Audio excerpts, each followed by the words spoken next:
Praised be Jesus and Mary.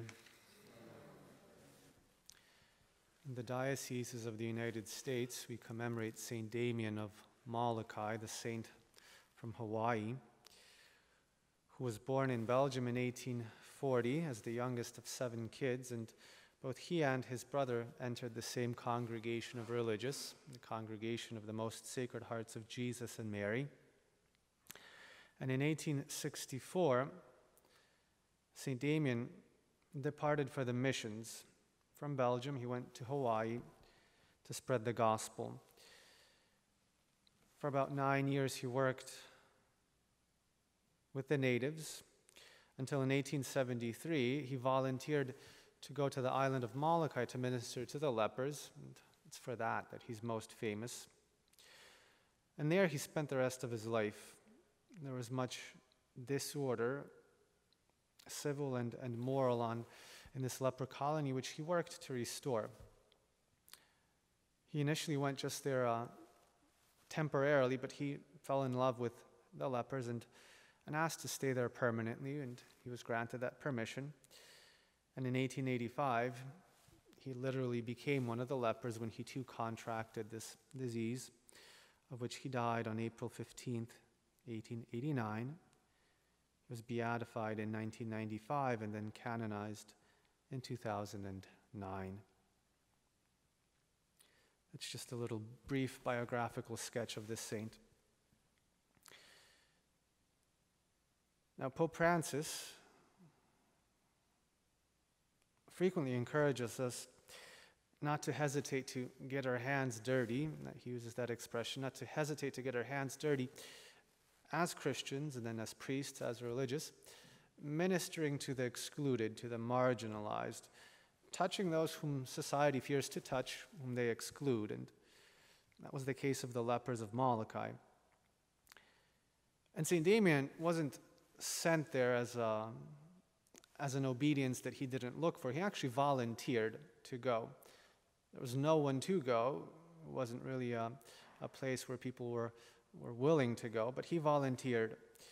And he knew that it would mean getting dirty. And leprosy is a contagious disease, and back then there was no cure for it. There was no treatment. Yet he went, and he contracted leprosy. He ate food from the same dishes that the natives ate. He shared their huts. He worked in every way to improve their conditions, even socially, building housing, making sure they had food and clothing, education, and work. He became, even before he contracted leprosy, he would call himself one of the lepers. In every way he shared their life. But spiritually, and this is the interesting thing, so he didn't hesitate to get dirty physically, but spiritually, there was a beautiful difference. That spiritually was St. Damien who was actually contagious.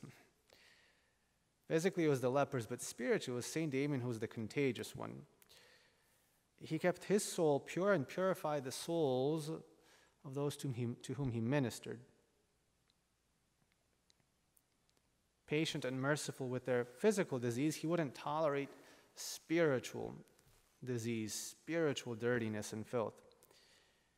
He worked zealously to get rid of the sins that stain the souls of his lepers. Witchcraft and drunkenness was a big problem, impurity, brawling, theft.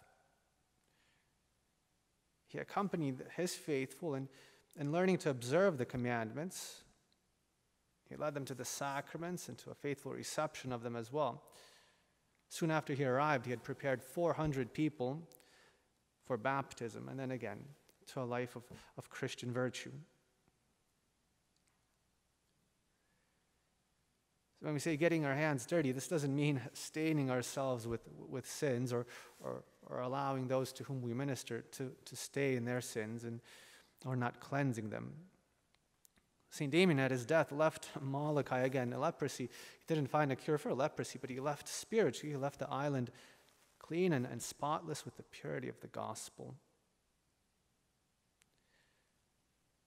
Physically, of course, the lepers were contagious, and their leprosy affected St. Damien, but spiritually it was the other way around. It was his holiness, his sanctity, his virtue, which affected the lepers.